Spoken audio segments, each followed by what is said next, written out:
Welcome, Virgo. This is Regina from Pacific Tarot, and I pulled for you the Nine of Cups.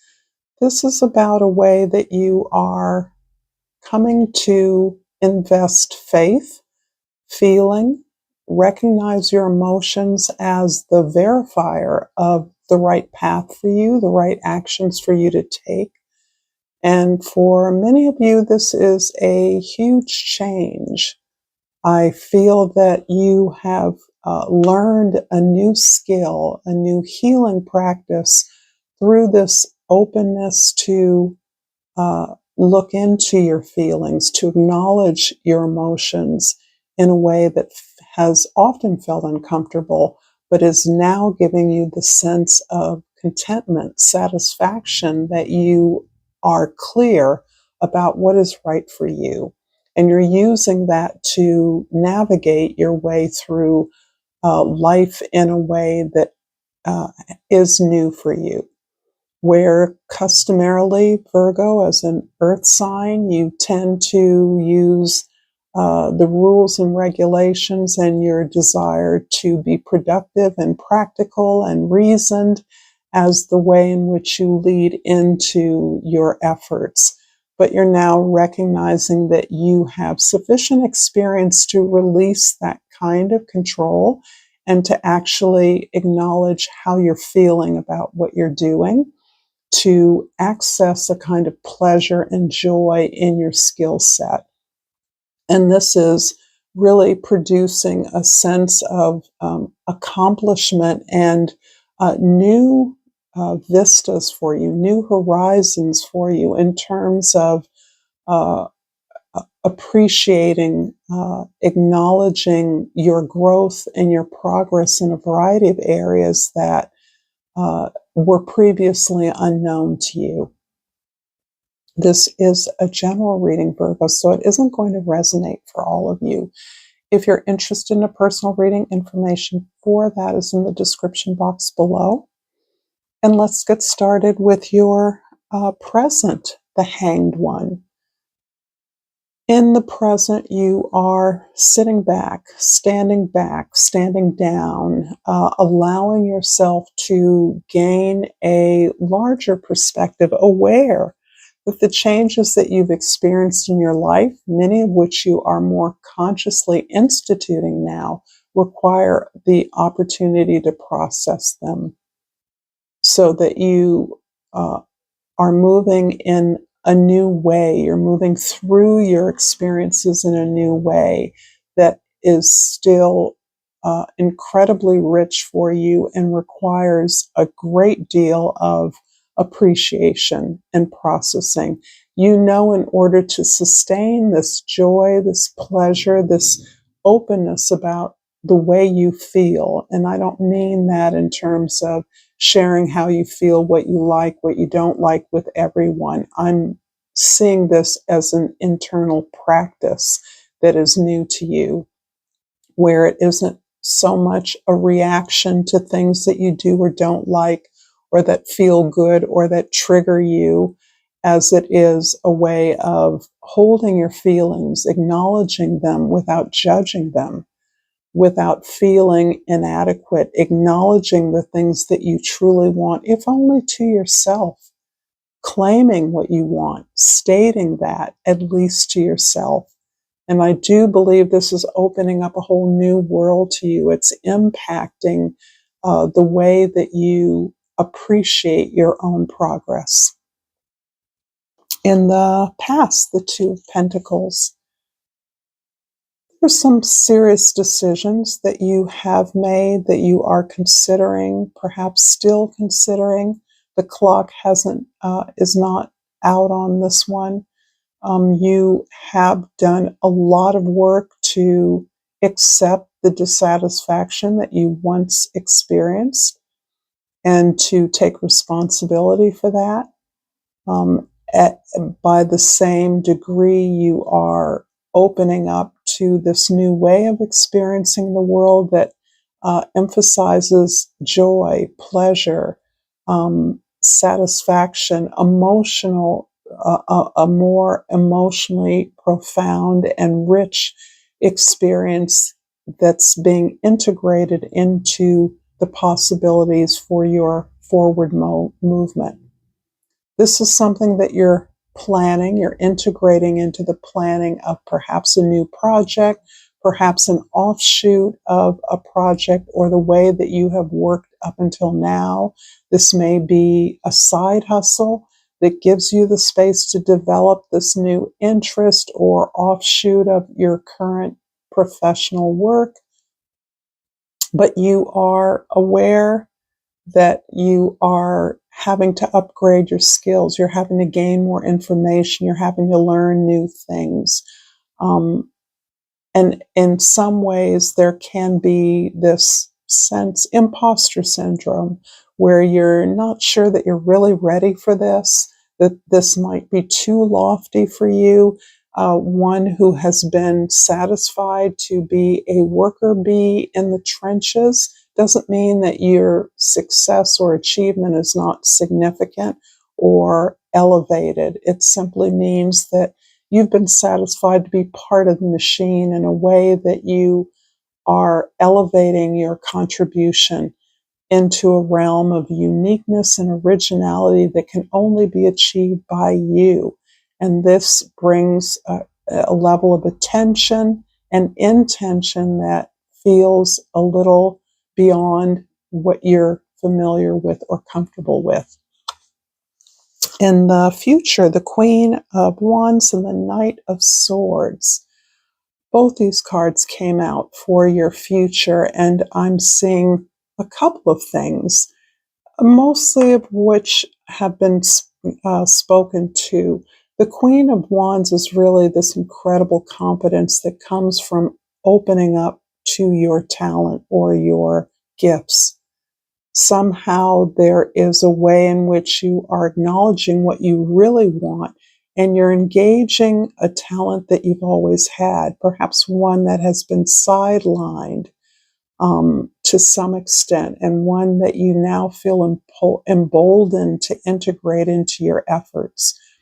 The Knight of Swords is really about the way that you are no longer simply challenging your own assumptions about what you can do and what you should do and who you are, but it's now helping others to challenge their assumptions. In fact, I see you as being an organizational change maker, somehow leading a discussion, a conversation, a dialogue around how the needs of your clients, students, customers, audiences are served now, how those needs are changing, and how you are able to draw in the participation of all those concerned or involved to participate in such a discussion without judgment.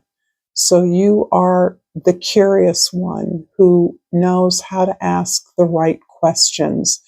And this comes in part as a result of your confidence in your expertise, but also because you're aware that things are changing rapidly. And in order to be of the best service, you must do an ongoing needs assessment with those you serve. I'm going to pull an oracle card and hope that this reading is resonating for you, Virgo. If so, please like this video. Please share this with others if you feel so moved, and subscribe to my channel, Pacific Tarot. I always enjoy your comments. And I pulled the health card. I will honor the physical vessel that enshrines my soul. So this is urgent for many of you. I have this image of an emeritus position, someone who has worked in a position for a very long time, and through their dedication and achievement, they are guaranteed a position for life. And this is very specific, perhaps to the academic world. There may be other industries or fields of activity that do something similar, but it feels like you're getting an honorary place, in part because you have aged out, or you are no longer able or willing to do the level of responsibility that you have upheld in the past. So you receive a space to simply do your own thing with the clear knowledge and acknowledgement, recognition that what you do is always of benefit to the organization. So this is somehow related to your health or your age, that you have made a significant contribution, but you get to stay where you are with all the perks of your organization at your disposal, without the obligation to, say, teach or write a book, etc. In the present, the Hanged One is clarified by the Moon card and the Magician. Wow. Okay. So these are your three major arcana cards to date. Hanging back, retreating, taking space to process the changes that you've made or you're making allows you to tap into some kind of ancestral or generational or cultural heritage or memory. There's something about your ancestors' travail, journey that you are addressing, illuminating, or that is illuminating something within you regarding what it is you're now in a power to create. So this is kind of opening up your field of reference. It's not that this is a new referent for you. This, I believe, has been part of the foundation of your service orientation, your contribution. However, you are more strongly individuating your journey through this heritage by acknowledging and stepping forward through your identity, through your cultural alignments to create something that helps to illuminate the world, to show the way for others that believe by virtue of who you are, these things are not possible for you. And it's not just for the naysayers, it's also for others, particularly if you are a teacher, for your students to understand your story. And this, again, feels like part of a narrative that has been continuing through your readings. By integrating your story into your work or your effort, others begin to understand how this is likely or possible for them. And that's very important. So it's not just for the powers that be that are doubtful, that are skeptical, that had no idea that whatever, you fill in the blanks.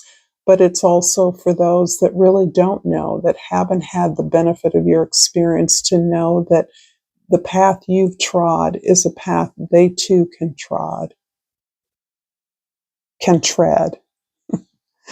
In the past, the Two of Pentacles is clarified by the Six of Cups and the Seven of Swords. Something you loved in the past was resisted by others. The story I'm getting is that there was a powerful soul bond in your past that others didn't approve of, that your friends didn't like, that perhaps there was envy or competition for your attention, and that was this bond was tainted somehow by the unkind things that others said or the attitudes they held about the inappropriateness of this relationship. Perhaps unkind things or outright deceit was employed to pull you away from the soul bond. And it wasn't ever a soul bond that was obvious or ever intended to be easy. But this powerful soul bond came into your life for a very specific reason for both you and them. It isn't one-sided. They didn't come to teach you anything, and you didn't come to teach them anything. This was mutual. But this is, I believe, a very long-standing, contentious attempt at a partnership. And keeping in mind that those deeper connections are the most challenging ones. So this always was a challenging connection that was resisted by many, including you. You allowed your ego to be flattered. You stoke the flames of competition. I don't think that's the right metaphor there, but you know what I mean. You encouraged the competition because you felt it flattered you. You were receiving the attention, and if people were fighting over you, that felt good to you. But you are now recalling the level of not only cruelty or unfairness to the other member, but the way in which you denied yourself a significant opportunity that may never come again. In the future, the Queen of Wands and the Knight of Swords is clarified by the Eight of Swords and the Ace of Pentacles. This new opportunity that is beginning to emerge in your potential future, something you're contemplating, is giving you a lot of worry, a lot of concern. I think because you are still unsure or not comfortable with the kind of attention that you will receive, the many opinions that people will have about what you're doing, and there's something unconventional about the way that the soul bond of the past is inspiring something that is outside of the norm, and is helping you to accept that things are not black and white, that progress is not linear, your journey has not been linear, as organized, as sorted, as procedural as you have elevated yourself through the ranks. There's something that is missing, and there's something that harkens back to this soul bond of your past. But it is essential, whatever it is. It's not necessarily the person, but it's something you learn from that person, something that other person contributed to the way that you think or the way that you feel or the sense of possibilities that you had not imagined. And this is an essential ingredient to what it is that you're building now.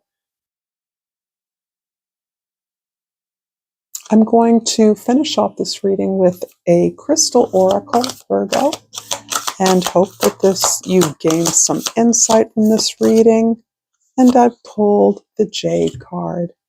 Be the bigger person.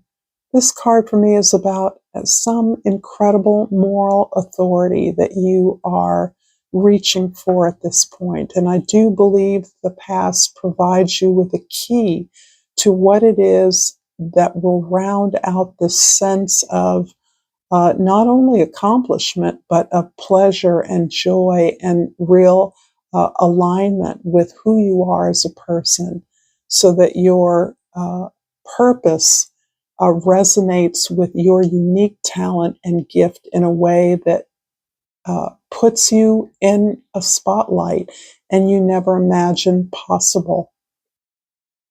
Thank you so much, Virgo, for this beautiful reading. Until next time, namaste.